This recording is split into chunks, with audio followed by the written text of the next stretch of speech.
¿Qué pasa cuando la animación crece? En los 70, artistas usaron pintura y papel para desafiar al gobierno, religión y moral. No son caricaturas para niños. Son visiones peligrosas que aterrorizaron censores y desaparecieron de cines antes de que la mayoría pudiera verlas. Hoy desvelamos la bóveda y exponemos la rebelión olvidada. Estos son 14 películas animadas de serie B de los 70 que realmente rompían moldes. 14. Heavy Traffic, 1973. Ralph Bakshi.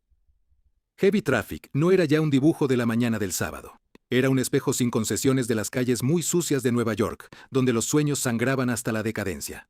La película siguió a Corleone, dibujante atrapado entre padre italiano y madre judía, y la violencia de la ciudad que lo devoró.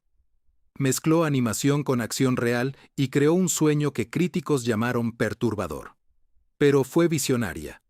La controversia surgió de su honestidad. La Motion Picture Association exigió recortes, temiendo que los temas para adultos y la jerga callejera fueran demasiado crudos. Algunos cines se negaron a proyectarla, calificándola de basura disfrazada de arte en el sur de Estados Unidos. Grupos religiosos realizaron piquetes, alegando que era la caída de los valores morales para otros. Sin embargo, la película mostraba algo sagrado, la verdad de la desesperación urbana. Detrás de cámaras, BHI enfrentó ejecutivos que piden narrativa muy limpia. Él no cedió. El resultado fue un estreno fragmentado con varias versiones. A pesar del caos, la película recaudó millones y alcanzó estatus de culto. En proyecciones nocturnas, años después, los críticos reexaminaron Heavy Traffic y la calificaron como una de las primeras películas animadas verdaderamente adultas de la historia de Estados Unidos. Captó el pulso de una ciudad moribunda. Un mundo en el que los dibujos animados ya no eran divertidos, eran trágicos. El número 13, Fritz the Cat, 1972. Antes de Heavy Traffic existía Fritz the Cat. La película que cambió para siempre la animación se promocionó como una sátira salvaje de la contracultura, pero se convirtió en la primera película de animación en recibir una clasificación X en Estados Unidos. Ralph Bakshi, una vez más, convirtió a un personaje de cómic en un oscuro símbolo de rebelión. La historia siguió a un gato callejero egocéntrico, navegando la política, la hipocresía y las ilusiones de la libertad. Los censores entraron en pánico, la policía allanó proyecciones en estados y los cines recibieron amenazas de multas. El estudio provocó indignación. Fritz el gato rompió récords y fue la película indie más taquillera. Lo que iba a destruir la carrera de Shi lo convirtió en la cara de la animación underground. La reacción no vino solo de conservadores, sino del propio Crumb, que se desmarcó de la película. La esposa reveló que mató a Fritz en los cómics para romper lazos con lo que veía como traición a su visión. Aún así, Crumb lo defendió como espejo de la confusión de los 70, cuando movimientos jóvenes chocaban con la corrupción. Prohibida en muchos países por su tono duro. Más tarde, Fritz el gato halló vida en el cine universitario local. Inspiró a animadores de Japón. Lo vieron como prueba de que la animación podía llevar fuego y filosofía. Su legado persiste cuando la animación creció. Diente número 12. Bella Donna de la Tristeza, 1973. Pocas películas sorprendieron a los censores como Bella Donna de la Tristeza. Tragedia animada japonesa que parecía pintura renacentista en movimiento. Narra la historia de Jan, una campesina traicionada por su aldea y su pacto oscuro. Esto no fue un cuento de hadas. Fue un poema visual surreal, lleno de tristeza, rebelión y arte. Tan provocativo que al estrenarlo en Japón fue visto como amenaza. El público quedó en silencio. Los censores del gobierno actuaron con rapidez, exigiendo recortes y prohibiendo por completo la mayoría de cines. Las imágenes fueron blasfemas e inapropiadas para su exhibición pública. Los distribuidores internacionales se negaron a tocarla. La película desapareció casi de la noche a la mañana y pasó a ser leyenda entre coleccionistas tras el telón. La productora Mushi se desplomó. Poco después de su estreno, el proyecto agotó sus finanzas y el escándalo que rodeaba Bella Donna de Tristeza selló su destino. Durante décadas, solo fragmentos sobrevivieron gracias al boca a boca y a impresiones clandestinas. Luego ocurrió algo milagroso en el siglo XXI. Una restauración lo devolvió a la vida. Los críticos lo calificaron como una de las películas animadas más hermosas y trágicas jamás hechas. Su estilo pictórico influyó en generaciones de ilustradores y cineastas. Lo que fue prohibido por indecencia se convirtió en celebración del coraje. Bella Donna de la Tristeza perdura como prueba de que la animación une lo sagrado y lo profano. Una película silenciada que no murió. 11 Planeta Fantástico 1973 ya. El Planeta Fantástico de René Laloux no era como nada que el mundo viera. Flotaba entre sueño y pesadilla, contando diminutos humanos esclavizados por alienígenas azules drags. En un mundo lejano y surreal, la animación dibujada se movía como si fuera viva, hipnótica. Era hermosa, pero también advertía sobre el control, el poder y la rebelión. Al estrenarse en Cannes, obtuvo un premio especial. Muchos países no lo volvieron a ver. Durante décadas, varios gobiernos lo tildaron de subversivo. Sus temas antiautoritarios tocaron dos asuntos cercanos a naciones en la Guerra Fría. Francia lo abrazó, pero el Este lo declaró peligroso. Propaganda socialista disfrazada de fantasía. En Estados Unidos, distribuidores dudaron, temiendo que sus imágenes extrañas con ritmo pausado alejaran al público. Unos autocines la mostraron, otros la retiraron. Perturbaba a adolescentes. El estudio, avergonzado por el color, cerró. La obra de Laloux quedó en limbo. Con el tiempo, todo cambió. En la década de los 90, El Planeta Fantástico fue redescubierta por estudiantes de animación y psiconautas que lo vieron como un manifiesto cósmico. Hoy es una de las mejores obras del cine surrealista. Su mundo, antes prohibido, ahora vive en galerías y proyecciones nocturnas, un símbolo de libertad, nacido del miedo número 10, Watership Down, 1978. A primera vista parecía relato animado sobre conejos. Watership Down resultó ser una de las películas más oscuras y controvertidas. Basada en la obra de Richard Adams, narra el viaje de conejos que huyen de su madriguera condenada para construir un nuevo hogar. La obra era pastoral, serena y delicada, pero la historia parecía una película de guerra, llena de terror y sacrificio. Padres horrorizados. Los niños, que esperaban conejos cantores, hallaron violencia y desesperación extrema. La TV se inundó de quejas de los televidentes. En algunos países la película fue censurada o prohibida por crueldad hacia los animales. En otros sitios, dibujada por completo, se añadió una advertencia y se dijo que no era apta para verla en familia. Detrás de cámaras, Rosen luchó por preservar el tono de la novela.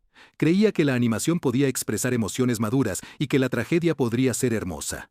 Los ejecutivos del estudio no estuvieron de acuerdo, pero Rosen se mantuvo firme. El resultado fue una película que recibió elogios de la crítica, pero provocó un pánico moral que duró años. Décadas después, Watership Down obtuvo reconocimiento como una obra maestra poética sobre la supervivencia, el trauma y el liderazgo. Su legado. La animación británica reformulada demuestra que la honestidad, no la comodidad, da historias y poder. Entonces, Los padres aterrados se volvieron la película que enseñó a una generación que el valor suele costar. Número 9. Coonskin, 1975. Pocas películas provocaron más indignación que Coonskin, de Ralph B. Se concibió como mordaz sátira del racismo en Estados Unidos, mezclando animación y acción en vivo en una vorágine de simbolismo. La historia siguió al hermano conejo, al hermano oso y al predicador zorro, mientras trataban de sobrevivir en Harlem, un mundo corrupto. Vi buscó atacar los estereotipos, no celebrarlos. Sin embargo, la línea entre atacarlos y celebrarlos era demasiado fina para la mayoría del público. Antes de que los manifestantes del estreno irrumpieran en teatros, los grupos de derechos civiles lo condenaron como ofensivo. Si bien otros lo llamaban genio de la crítica social, la Asociación Nacional para el Progreso de la Gente de Color lo criticó al principio, pero luego repensó su mensaje, reconociendo su brutal honestidad. Muchos cines lo retiraron por presión. Paramount retiró su apoyo, BHI lo distribuyó. La película fue prohibida en varios estados y zonas europeas. Proyecciones clandestinas recibían clasificación de toda clase. BHI fue acusado de arruinar por completo la animación entera. Pero críticos como Ebert elogiaron su energía cruda, llamándola audaz e incomprendida. Durante años, Coonskin circuló entre cintas piratas. Solo décadas después, los académicos lo volvieron a revisar, reconociéndolo como un ataque audaz contra la hipocresía de Estados Unidos. Hoy, es un símbolo de cómo la censura suele castigar al espejo que dice la verdad. Una película demasiado intrépida para su propia época, pero profética durante horas. Número 8. Allegro non troppo, 1976. A primera vista, Allegro non troppo parecía una parodia de fantasía, pero fue mucho más atrevida y subversiva, dirigida por el animador italiano Bruno Botto. Mezcló música clásica con animación salvaje que mostraba la soledad, la lujuria, avaricia y la destrucción de la civilización. No era entretenimiento, era filosofía con sátira. La peli mostró a Ravel, Debussy y Sibelius. Ambos dejaron comentarios sobre la vanidad y la crueldad humanas. Un momento mostró que un simio prehistórico evolucionó hacia un hombre moderno codicioso. Otro mostró un gato posapocalíptico vagando entre ruinas humanas. Las imágenes eran impresionantes, pero también inquietantes. Censores de Italia, religiosos, acusaron a Boto de burlarse de la Iglesia. Críticos dijeron que la película ofendía el arte con vulgaridad y fue prohibida por blasfemia por mostrar ángeles torpes y visión de la creación. Las cadenas de televisión se negaron a emitirla, considerándola peligrosa para el público joven. Detrás de las escenas, Boto enfrentó una presión enorme y constante. Su estudio luchó financieramente, y los cines que exhibieron la película fueron amenazados.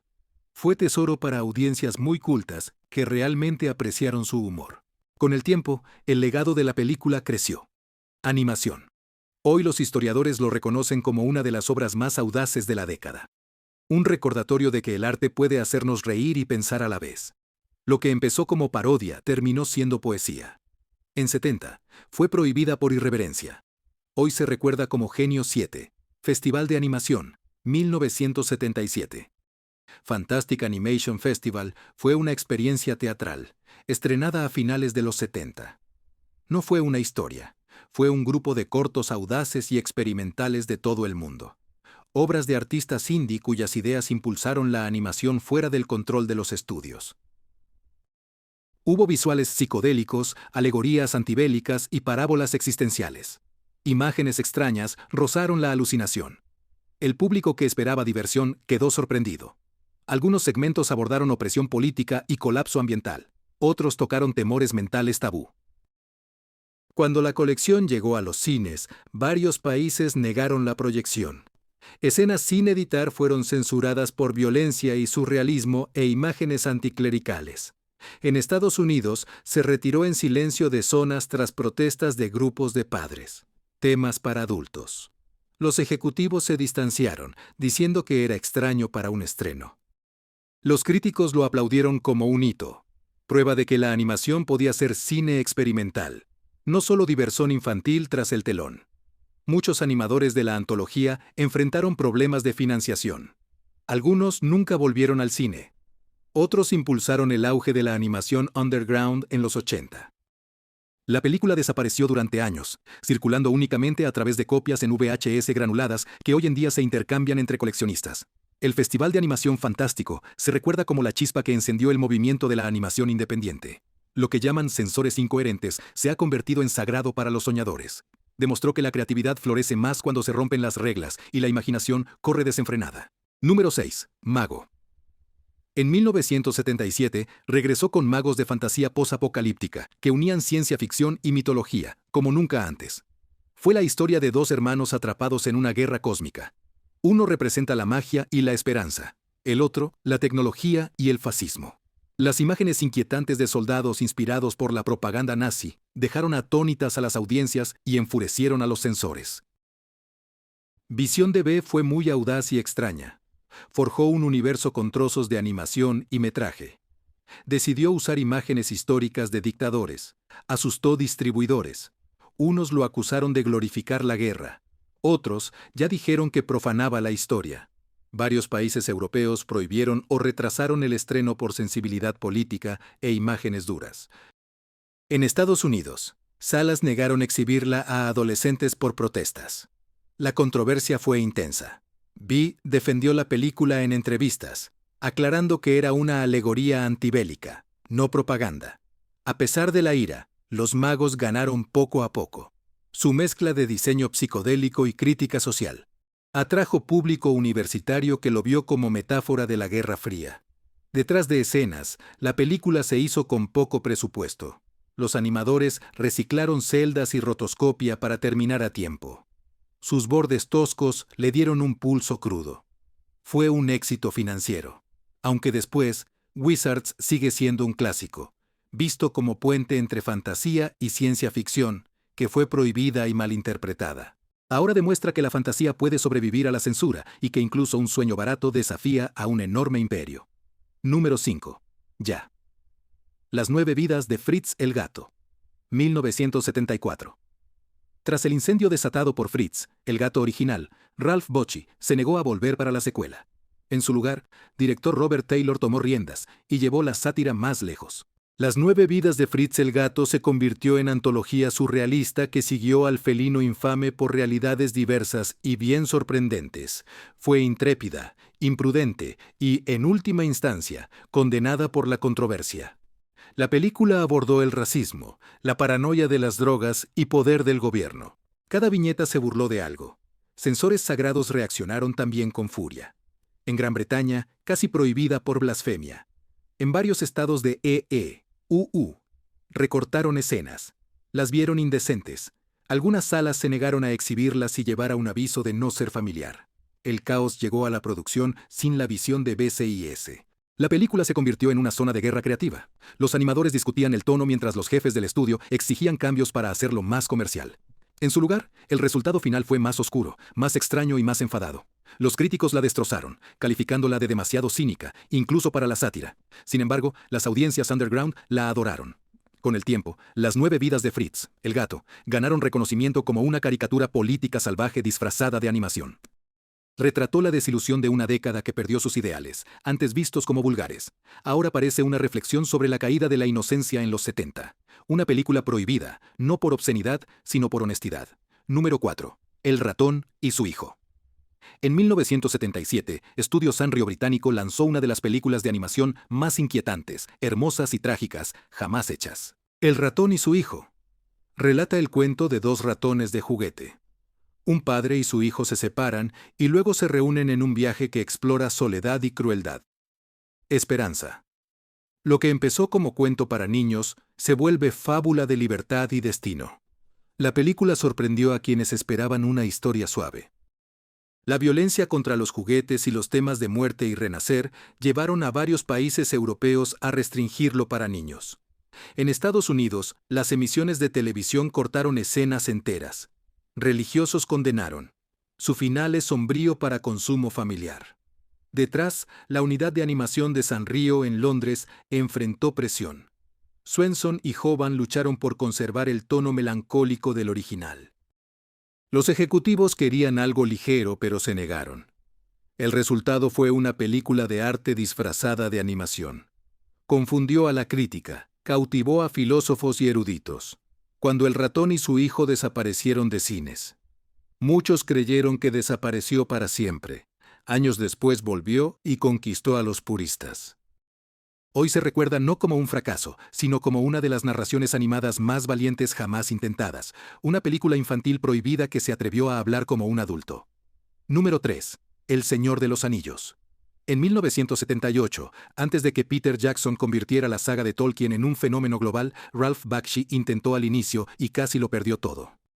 Su versión animada de El Señor de los Anillos buscaba ser revolucionaria, mezcla de rotoscopia, realismo y épica. En cambio, volvió a ser una de cintas animadas controvertidas de la década. La visión fue oscura y violenta.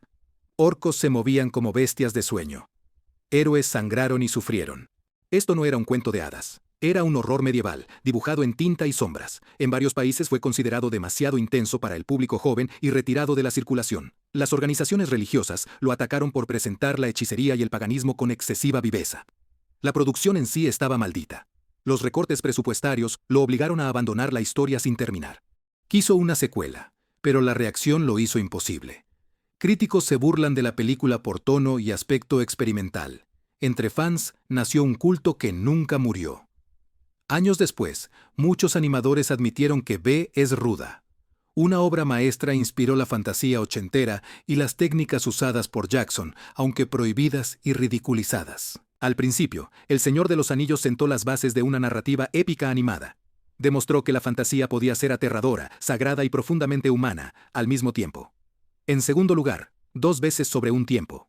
En 1983, producida a finales de los 70, Dos veces sobre un tiempo, podría haber sido estrenada oficialmente a principios de los 80, pero sus raíces pertenecían firmemente al espíritu experimental de los 70. Fue creada con una técnica revolucionaria llamada Lumi. Una mezcla surrealista de recortes, animación y capas translúcidas que hacían brillar la película como un collage vivo. Dirigida por John Corte y producida por el estudio de Lucas, buscaba redefinir la animación para adultos. La historia se desarrolló en un mundo donde las pesadillas eran fabricadas y los sueños eran atacados por una criatura malvada llamada Synonyms Botch. Dos héroes, Ralph y Mumford, fueron enviados para detenerlo. A primera vista parecía una fábula. El tono era más oscuro, más absurdo y con carga política. La bronca empezó cuando Warner Bros. Descubrió que la película tenía versiones. Una edición limpia y apta para toda la familia. La otra mostró lengua áspera y burla sobre consumo. El estudio entró en pánico. Lanzaron dos versiones por error, provocando un escándalo nacional. Las cadenas de TV retiraron la emisión. Padres protestaron y la versión sin censura fue enterrada en varios países, 2 veces. Nunca se estrenó. Su mensaje sobre pesadillas creadas que golpean cerca de casa. El proceso de imagen LU resultó muy caro, y el estudio dejó ya los experimentos futuros. Pero con el paso de las décadas, audiencias de culto lo resucitaron. Los artistas lo aclamaron como una gran obra perdida que preveía cómo las corporaciones dominarían la imaginación. Censurado por confusión, es la profecía número 1 cuando sopla el viento. En 1986 se desarrolló a partir de proyectos de la Guerra Fría de los 70, y, aunque se estrenó a mediados de los 80, Cuando sopla el viento nació del miedo de finales de los 70 a una guerra nuclear. Basada en la novela gráfica de Raymond Briggs, narra la historia de una pareja mayor que intenta sobrevivir a un ataque nuclear en Gran Bretaña. Dirigida por Jimmy Murakami. Fusionó animación en acuarela con un realismo muy aterrador. El resultado fue tan poderoso que varios países prohibieron su emisión por TV más de una década. El poder de la película provenía de su simpleza.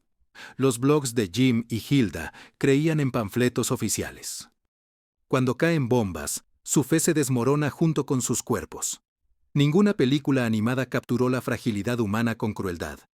Público que buscaba consuelo quedó devastado.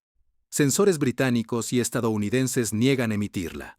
Japón, sin censura, frenó su estreno por miedo a reabrir heridas. Detrás de cámaras, Murakami luchó por financiar cine. Lo llamó suicidio comercial. Incluso su banda sonora con Bowie no protegió la película de la indignación política. Algunos críticos la llamaron propaganda antigobierno. Otros llamaron la película animada más importante. Con el tiempo, Cuando sopla el viento, obtuvo redención. Ganó redención crítica. Hoy se estudia junto a clásicos de guerra por su retrato de pureza rota por el orgullo humano.